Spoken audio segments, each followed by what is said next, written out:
नमस्कार, आप देख रहे हैं अवध ग्राम वार्ता। अयोध्या धाम से पंडित राधेश महाराज जी ने बताया, हिंदू धर्म का असली मतलब श्रीमद् भागवत कथा के द्वारा ही समझाया जा सकता, जिसमें उन्होंने बताया जीवन कल्याण के लिए श्रीमद् भागवत कथा का आयोजन करना बहुत ही ज़रूरी है।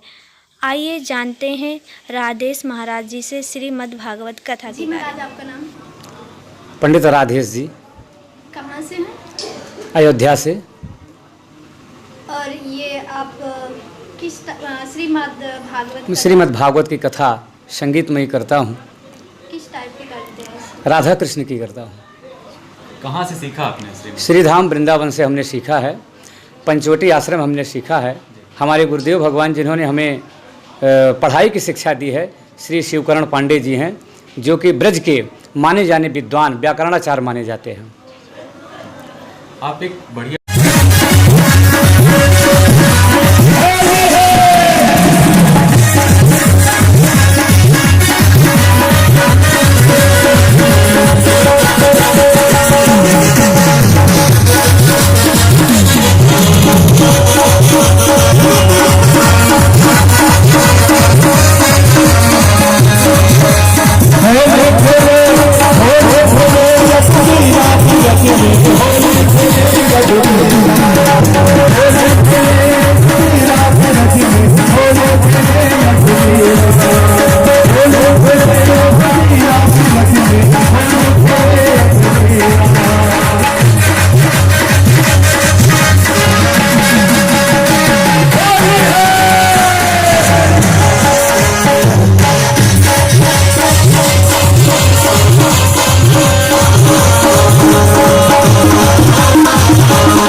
जन्माद्यस्य यतोऽन्वयादितिरतश्चार्थे स्वभिज्ञः स्वराट् तेने ब्रह्महृदाय आदिकवये मुह्यन्ति यत् सूरयः तेजो वारिमृदां यथा विनिमयो यत्र त्रिसर्गो मृषा धाम्ना स्वेन सदा निरस्तकुहकं सत्यं परं धीमहि, सत्यं परं धीमहि। अभी तक आपने कहाँ किन स्थानों पे भागवत कथा कही है? जैसे कि सर्वप्रथम हमने भागवत वृंदावन में किया था, पंचवटी आश्रम राजपुर बांगर, वहाँ किया था। इसके बाद हम अपने निज निवास गोसाईगंज से हमने कथा आरंभ की थी, और थाईलैंड में शिकागो, बैंकॉक और उड़ीसा, दिल्ली, गाज़ियाबाद, जयपुर, महाराष्ट्र, हमने इन देश प्रदेश महानगरों में हमने कथा की है। और हमारी कथा ज़्यादातर निःशुल्क चलती है। अभी यहाँ कितने दिन के माध्यम से जी लोगों को क्या संदेश देना चाहते हैं? हम ये संदेश देना चाहते हैं कि धूरि धरत नित शीस पे कहु रहीम केहि काज, और जेहि रज मुनि पत्नी तरी सोई ढूंढत गजराज। हमें कहना चाहते हैं, जैसे एक हाथी को कितना भी स्नान करवा दिया जाए, अपने ऊपर धूल जरूर छोड़ता है। क्यों?